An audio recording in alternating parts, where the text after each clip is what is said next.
موضوع الدرس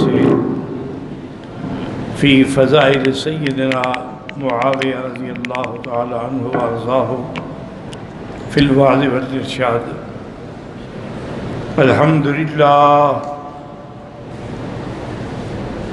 لله وكفى، والصلاة والسلام على خاتم الأنبياء سيدنا وحبيبنا محمد المصطفى وعلى آله المجتبى وأصحابه النجباء.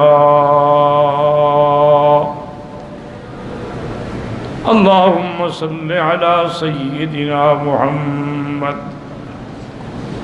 النبي الأمي الهاشمي وعلى آله وأصحابه نجوم الهدى. أما بعد فقد قال الله تبارك وتعالى في القرآن المجيد والفرقان الحميد: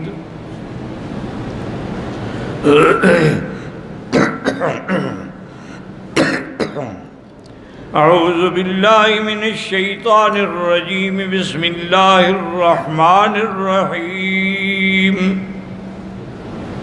والسابقون الأولون من المهاجرين والأنصار والذين اتبعوهم بإحسان رضي الله عنهم ورضوا عنه. قال النبي صلى الله عليه وسلم: اللهم اجعله هاديا مهديا واهد به، أو كما قال النبي صلى الله عليه وسلم. قال النبي صلى الله عليه وسلم: اللهم علمه الكتاب ومكنه البلاد، أو كما قال النبي صلى الله عليه وسلم. صدق الله العلي العظيم وصدق رسوله النبي الكريم، ونحن على ذلك لمن الشاهدين ومن الشاكرين، والحمد لله رب العالمين. رب اشرح لي صدري ويسر لي أمري واحلل عقدة من لساني يفقهوا قولي. سبحانك لا علم لنا إلا ما علمتنا إنك أنت العليم الحكيم. برادران اسلام،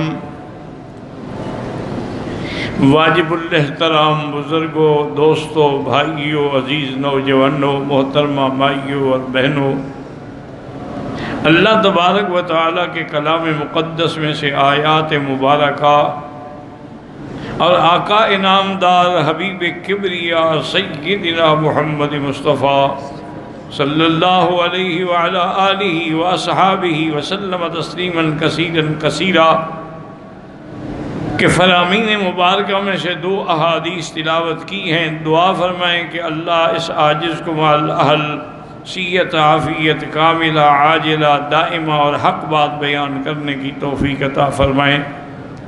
اللہ تبارک و تعالی سننے والوں کو حق بات سننے سمجھنے کی اور ہم سب کو حق پر چلنے کی توفیق عطا فرمائیں.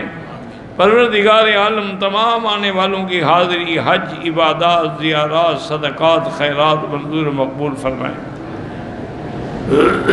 سب سے پہلی بات تو یہ سمجھیں کہ دنیا میں جتنے فرقے ہیں اور جتنے ہمارے اعداء ہیں، ان سب کی بنیاد جو ہے وہ یہودی ہے.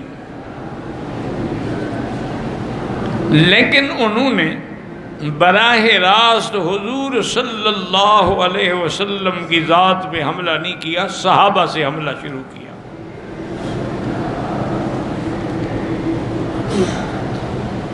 اس کی وجہ یہ ہے کہ دین اسلام کے گواہ جو ہیں وہ صحابہ ہیں. اب دیکھیں نا، نماز کا حکم آیا تو نماز حضور کے پیچھے صحابہ نے پڑھی، ہمیں سمجھائی۔ حج کا حکم آیا، حج حضور کے ساتھ صحابہ نے کیا۔ طواف، صفا مروہ، عمرہ، حلق، قصر، جمرات، نہر، ساری چیزیں انہوں نے خود حضور کے ساتھ مل کے کی اور حضور سے سیکھا۔ تو ہمیں پہنچانے والے جو ہیں وہ صحابہ ہیں۔ اگر نعوذ باللہ صحابہ کی ذات پہ حملہ کر دیا جائے، ان کی صداقت و دیانت پہ حملہ ہو، پھر دین اسلام کا گواہ تو ختم ہو گیا۔ اسی لیے انہوں نے کبھی سیدنا عمر کے خلاف محاذ بنایا، اسی لیے انہوں نے سیدنا عثمان کو شہید کرایا، اسی لیے انہوں نے سیدنا علی اور سیدہ عائشہ کی جنگ کرائی، اسی لیے انہوں نے سیدنا علی اور سیدنا معاویہ کی جنگ صفین کرائی۔ یہ سارے مقاصد کیا تھے کہ دین اسلام مٹ جائے۔ تو آپ یاد رکھیں کہ اللہ کے نبی کے بعد ہمارے لیے جو مقتدا ہیں، وہ اسوہ ہیں، وہ صحابہ ہیں۔ اسی لیے میرے آقا نے فرمایا کہ علیکم سنتی و سنت الخلفاء الراشدین، میرا طریقہ میرے خلفاء راشدین کا طریقہ۔ اور کسی جگہ حضور نے نام لیا، فاقتدوا بالذین من بعدی ابی بکر و عمر، اور کسی جگہ فرمایا کہ لو کان بعدی نبی لکان عمر، اور کسی جگہ فرمایا ان الملائکۃ یستحیی من عثمان، اور کسی جگہ فرمایا کہ لا یبغضک یا علی الا منافق ولا یحبک الا مؤمن۔ اسی طرح حضرت علی کے لیے فرمایا کہ اللہم والی من والاہ وعاد من عاداہ۔ حسنین کریمین کے لیے فرمایا کہ انہما ریحانایا فی الدنیا، وہ میرے دو پھول ہیں دنیا میں۔ اور آخرت میں فرمایا ان الحسن والحسین سیدا شباب اہل الجنہ۔ یہ ساری توصیف کرنے کا مقصد کیا تھا کہ کسی کے دل میں صحابہ کے لیے کوئی میل پیدا نہ ہو۔ اب یاد رکھیں کہ اگر صحابہ سے کوئی غلطی بھی ہو جائے تو اس غلطی پر بھی ہمیں بحث کرنے کا کوئی حق نہیں، چونکہ اللہ نے ان کو معاف کر دیا ہے کہ رضی اللہ عنہم ورضوا عنہ۔ اس سے بڑی لڑائی کیا ہوگی حضرت علی اور حضرت معاویہ کی؟ لیکن فرمایا قتلانا و قتلاہم فی الجنہ، ہمارے یا ان کے جو بھی قتل ہوئے ہیں سب جنتی ہیں، چونکہ ایک اجتہادی خطا ہے، اور مجتہد جب غلطی کرے پھر بھی اس کو اجر ملتا ہے۔ اور اسی طرح بدقسمتی ہماری یہ ہے کہ روافض جو ہیں، خوارج جو ہیں، فرق باطلہ، لیکن اب بعض اپنے آپ کو اہل سنت والجماعت کہلانے والے بھی کہہ دیتے ہیں کوئی جی صحابہ تو معیار حق ہے ہی نہیں، معیار حق تو بس حضور کی ذات ہے۔ اسی لیے بعض لوگوں نے سیدنا عثمان کی دوسری اذان پہ اعتراض کیا، بعض لوگوں نے سیدنا عمر کے 20 تراویح پہ اعتراض کیا، بعض لوگوں نے مسجد عائشہ سے عمرے پہ اعتراض کیا، حالانکہ وہ ہمارے اپنے عقیدے کے لوگ ہیں، اہل سنت والجماعت ہیں، جماعت حقہ ہیں، لیکن ان کے دماغ میں یہ بات بیٹھ گئی کہ صحابی کا قول حجت نہیں، قول تو رسول اللہ کا حجت ہے۔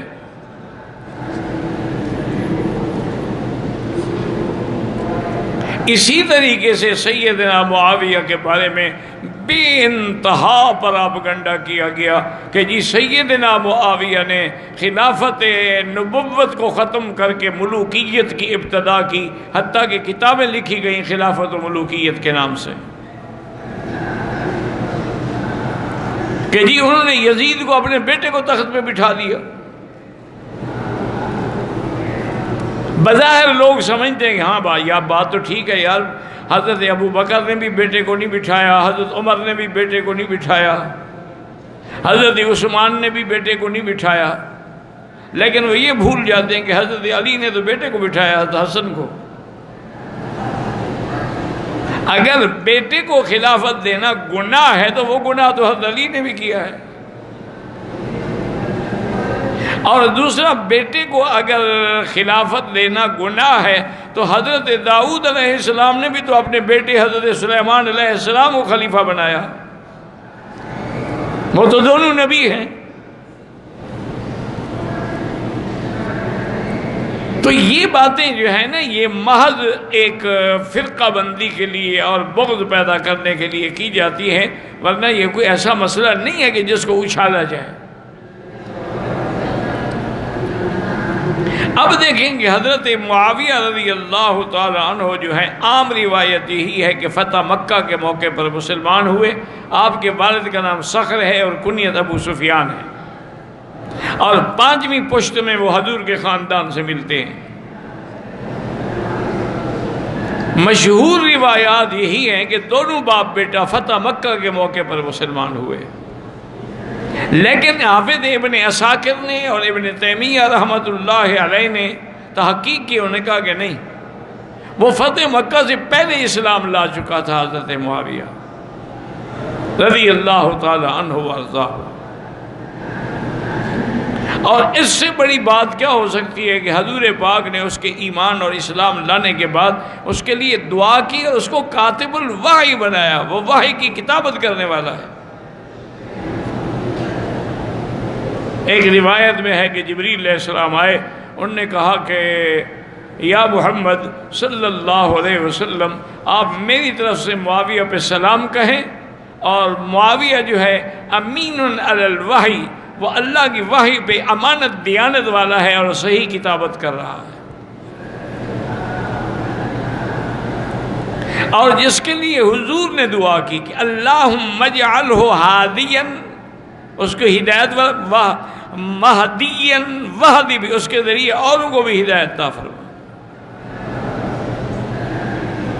اللہم علمہ الکتاب وقہ العذاب، یا اللہ اس کو قرآن کا علم عطا فرما اور عذاب سے نجات عطا فرما۔ اور ایک جگہ دعا فرمائی کہ اللہم علمہ الکتاب ومکنہ فی البلاد، اللہ اس کو علم قرآن نصیب فرما اور دنیا میں حکومت و اقتدار بھی نصیب فرما۔ یعنی آپ دیکھیں کہ ایک دفعہ حضور ام حرام کے گھر میں لیٹے ہوئے تھے، آپ نیند سے بیدار ہوئے تو مسکرا رہے تھے۔ ام حرام نے پوچھا تو آپ نے فرمایا کہ میں نے خواب دیکھا ہے کہ میری امت کے کچھ لوگ ہیں، یرکبون علی ثبج البحر، وہ دریاؤں پہ چڑھ کے کشتیوں پہ بیٹھ کے جنگ کر رہے ہیں، قد اوجبوا، ان کے لیے جنت واجب ہو گئی۔ اور ایک روایت میں ہے کہ آپ نے فرمایا اللہ نے ان کو اصحاب بدر کا درجہ دیا ہے۔ بی بی ام حرام نے بھی دعا کی کہ حضور دعا فرمائے اللہ مجھے بھی ان میں شامل کر دے، فرمایا انت منہم، تم بھی ان میں شامل ہوگی۔ تو سب سے پہلے بحری بیڑے بنانے والا حضرت معاویہ ہے۔ اپنے بھائی یزید ابن ابی سفیان کی قیادت میں بحری بیڑے کی لشکر کی کمان کرنے والا حضرت معاویہ ہے، اور جس نے اس بحری بیڑے کے ذریعے قبرص کو فتح کیا اور بڑے بڑے ملکوں کو فتح کیا، حتیٰ کہ کفار جنگوں میں تقریباً 80,000 کے قریب قتل ہوئے۔ یہ ساری کامیابی حضرت معاویہ کو ملی۔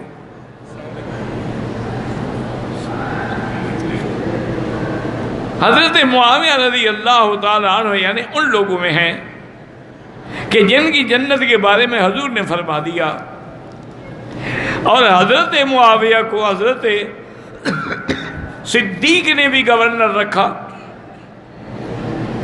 اور آپ کے بعد حضرت عمر نے بھی آپ کو دمشق شام جیسے بڑے صوبے کا گورنر رکھا۔ حالانکہ حضرت عمر 3 سال سے زیادہ گورنر نہیں رہنے دیتے تھے، یہ واحد امیر معاویہ ہیں جو تقریباً 19 سال گورنر رہے۔ آپ ہمیشہ اور حضرت عثمان نے دعا کہ اردن، فلسطین اور باقی علاقہ جو تھا وہ بھی حضرت امیر معاویہ کی قیادت میں دے دیا، اور حضرت معاویہ کے حق پہ ہونے کی بات یہ ہے کہ حضرت حسن نے ان کے ہاتھ پہ بیعت کی اور ان کو خلیفہ مانا۔ اگر نعوذ باللہ وہ خلافت کے حقدار نہیں تھے پھر تو حضرت حسن کی بھی غلطی ہے رضی اللہ تعالی عنہ وارضاہ۔ حضرت معاویہ رضی اللہ تعالی عنہ بڑے لحیم شہیم اور بڑے خوبصورت انسان تھے، اور بڑا آپ کے چلنے میں، کھڑے ہونے میں، بیٹھنے میں آپ کا بڑا وقار اور دبدبا تھا، لیکن بڑے حوصلے والے اور حلیم تھے۔ اتنے اقتدار کے باوجود بھی پھٹے ہوئے کپڑے پہن لیتے تھے۔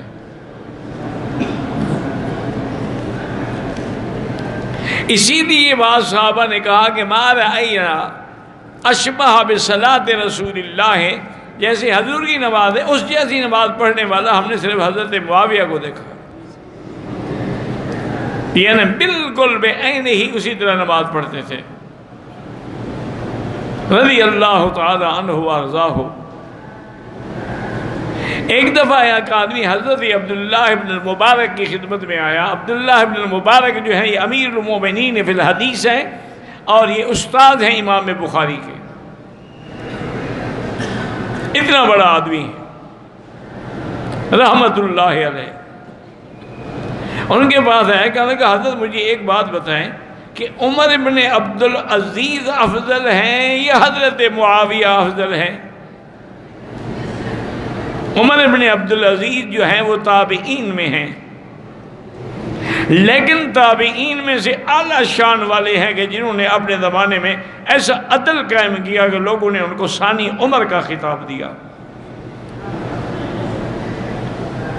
حضرت عبداللہ ابن مبارک نے جب یہ بات سنی تو انہوں نے کہا ہیہات حیات، بڑے بڑا افسوس ہے، کیا کہہ رہے ہو؟ لغبار دخل فی انف فرس معاویۃ فی الجہاد مع النبی صلی اللہ علیہ وسلم افضل من عمر ابن عبدالعزیز۔ اور میں کہ حضرت ابو معاویہ نے جو گھوڑے پہ سوار ہو کے جہاد کیا، اس مٹی اڑ کے جو گھوڑے کے ناک میں میل بنی، عمر ابن عبدالعزیز تو اس میل کا مقابلہ بھی نہیں کر سکتے۔ انہو صاحب رسول اللہ صلی اللہ علیہ وسلم، عمر ابن عبدالعزیز کا بڑا مکان ہو لیکن صحابی تو نہیں ہے، حضرت معاویہ تو صحابی ہیں، تو ان کا مقابلہ کیسے کر سکتے ہیں؟ وہ صحابی رسول ہیں رضی اللہ تعالی عنہ وارضاہ۔ اسی طرح سیدنا امیر معاویہ رضی اللہ تعالی عنہ کا جو سب سے بڑا مسئلہ ہے خلافت یزید کا، اس کے بارے میں آپ بات کو سمجھیں۔ حضرت معاویہ نے سوچا کہ پہلے بھی بڑا اختلاف ہوا، جنگیں ہوئیں، نقصان ہوئے، اب میری موت کے بعد بھی ایسے حالات نہ ہو جائیں، اب میں کمزور ہو گیا، بوڑھا ہو گیا، کب تک میں زندہ رہوں گا؟ کیا میں اپنے بیٹے کو اپنی زندگی میں اپنے خلافت کے مقام پہ بٹھا دوں اور اس کے لیے بیعت لے لوں؟ آپ نے مروان ابن الحکم کو بھی خط لکھا کہ ارباب حل و عقد جو ہیں مدینے والے، ان سے مشورہ لیں کہ کیا میں یزید کو خلیفہ بناؤں، اور وہ جو رائے دیں مجھے لکھیں۔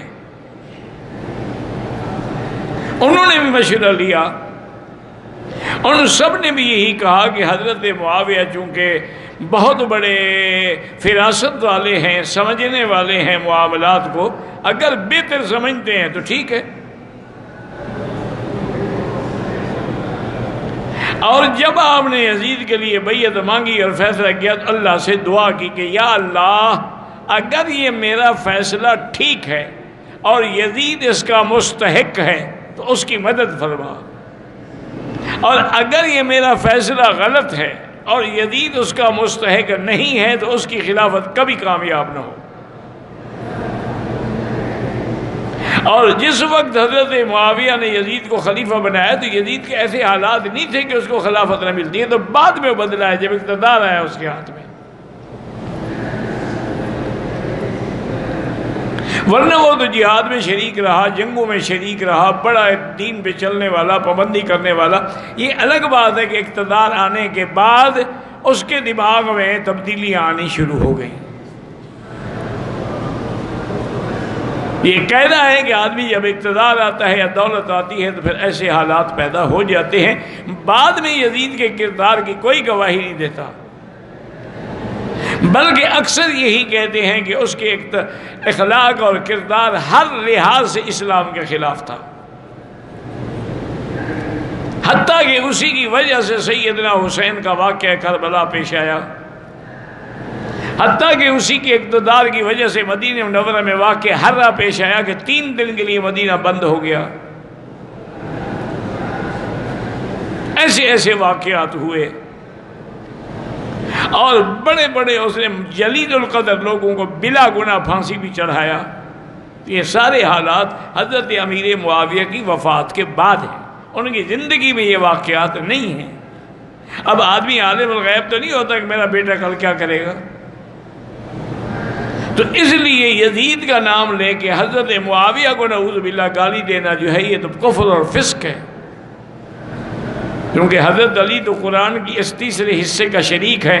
والسابقون الاولون من المہاجرین والانصار والذین اتبعوہم بإحسان رضی اللہ عنہم ورضوا عنہ۔ اب صحابہ کی 3 جماعتیں ہیں، ایک سابقون مہاجرین ہیں، ایک مدینے والے انصار، اور تیسرے وہ ہیں جنہوں نے مہاجرین و انصار کی اتباع کی۔ تو حضرت معاویہ تو ان میں ہیں جن نے مہاجرین و انصار کی اتباع کی، ان کے لیے اللہ نے رضا کا فیصلہ فرما دیا۔ اس لیے امام شافعی رحمۃ اللہ علیہ نے اپنی کتابوں میں لکھا ہے کہ بھئی قرآن نے 3 جماعتوں کا ذکر کیا ہے، اب ہم نہ تو مہاجر بن سکتے ہیں نہ انصار بن سکتے ہیں، اب ایک جماعت باقی ہے کہ ہم ان کے غلام بن کے رہیں۔ اگر تم نے انصار و مہاجرین اور صحابہ کی غلامی کا انکار کیا تو پھر جہنم ہے۔ نے کہا چونکہ 3 جماعتیں ہیں قرآن میں، السابقون الاولون، اور دوسرے کون ہیں انصار، اور تیسرے کون ہیں والذین اتبعوہم، اور صرف نتبعوہم نہیں، نتبعوہم بإحسان، یعنی خالص ہو کر ان کی اتباع کریں، کیونکہ صحابہ معیار حق ہیں۔ اسی لیے اللہ نے قرآن میں فرمایا ہے فَإِنْ آمَنُوا بِمِثْلِ مَا آمَنْتُمْ بِهِ، ایمان لاؤ جیسے صحابہ ایمان لائے۔ تو صحابہ تو ایمان کا نمونہ ہے، وہ تو ایمان کے لیے نقش ہے، اور صحابہ ہی ہیں جنہوں نے الحمدللہ ثم الحمدللہ اللہ کے دین کی امانت کو سنبھالا اور پوری دنیا میں دین پہنچایا۔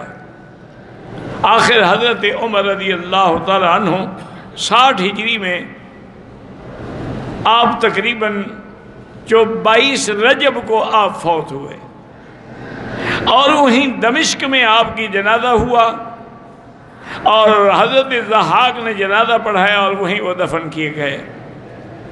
اب روافض اور شیعہ نے ایک مذموم حرکت کی ہے کہ 22 رجب کو وہ کونڈے بناتے ہیں، اور اس کو کہتے ہیں کہ حضرت امام جعفر کی پیدائش کی وجہ سے ہیں، حالانکہ یہ غلط بات ہے۔ حضرت امام جعفر تو رمضان میں پیدا ہوئے، وہ تو 22 رجب کو پیدا ہی نہیں ہوئے، اصل وہ امیر معاویہ کے بغض میں خوشی مناتے ہیں، اسی لیے انہوں نے 22 رجب کے کونڈے اجرا کیا ہے۔ تو علماء نے متفق علیہ لکھا ہے کہ ان کے اندر شرکت کرنا یا ان کا بنایا ہوا کھانا کھانا جو ہے انتہائی گناہ کا کام ہے اور صحابہ کی دشمنی ہے، لہذا آدمی کو ہر لحاظ سے ان سے احتراز کرنا چاہیے۔